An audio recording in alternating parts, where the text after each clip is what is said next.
नाज़रीन कराम, आज की वीडियो में एक ऐसे अलमिया का जिक्र होगा जो आपको भी सोचने पर मजबूर करेगा कि आखिर हम दीन से इतना दूर क्यों हैं। हम अपने बच्चों को 16 साल तक तालीम दिलवाते हैं, तो क्या वो तालीम पर 16 या 14 साल खर्च किए गए कब्र में या आखिरत में काम आएगी। मैं असली तालीम के खिलाफ नहीं, मगर असली तालीम के साथ दीनी तालीम की भी ज़रूरत है, क्योंकि मरवजा तालीम में कहीं ये जिक्र नहीं देखा कि वज़ू किन चीज़ों से टूटता है।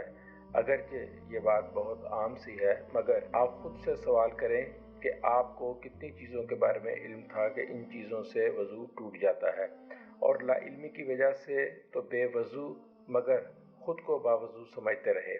यही वजह है कि आज जहाँ मसाजिद और मदारिस की बहुत बड़ी तादाद दीन का इल्म सिखा रही हैं, वहीं गुनाहों की तादाद भी माजी के मुकाबले में बहुत ज़्यादा है। होना तो ये चाहिए था कि आज गुनाहों की तादाद कम होती, मगर मामला इसके बरअक्स है।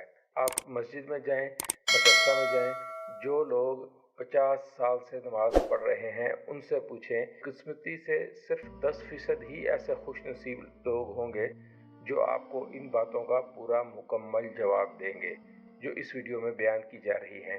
इस वीडियो को देखने के बाद आप ज़रूर इस बात को चेक करें कि जो बातें आपको बताई गई हैं, क्या वो वाकई बातें उन लोगों के इल्म में थी जो खुद को बावज़ू समझते थे।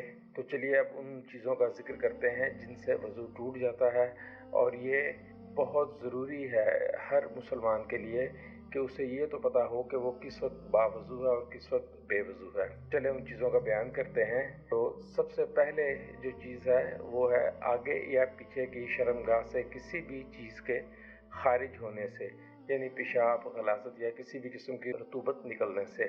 जिस्म के किसी भी हिस्से से खून का इतनी मिकदार में निकल जाना कि वो बह जाए।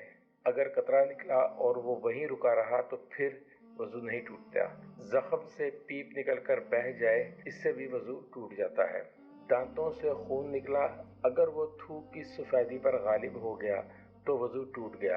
अगर थोड़ा सा निकला कि इससे थूक की सफ़ेदी ज़्यादा मुतासिर नहीं हुई तो नहीं टूटा।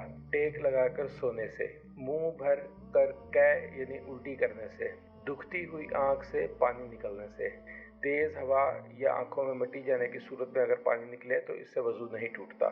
बेहोश हो जाने से, पागलपन की वजह से, हालत नमाज में कहका लगाने से नमाज भी टूट जाती है और वज़ू भी टूट जाता है।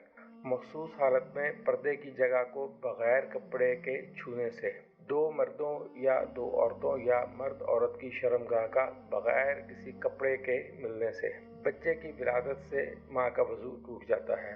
आप खुद बताएं, क्या ये तमाम चीज़ें आपके इल्म में थी? बहैसियत मुसलमान इन तमाम चीज़ों का इल्म हमें होना चाहिए, मगर अफसोस कि हमने कभी इस तरफ ध्यान ही नहीं दिया। दीन में पाकीज़गी किस कदर ज़रूरी है। तो उम्मीद करते हैं कि ये वीडियो आपको पसंद आई होगी। आइंदा भी इंशाअल्लाह ताला इसी तरह की मालूमाती वीडियोस आपकी खिदमत में पेश करते रहेंगे। और आखिर में आपसे रिक्वेस्ट है कि इस चैनल को सब्सक्राइब भी करें और इस वीडियो को शेयर भी करें। अस्सलाम वालेकुम।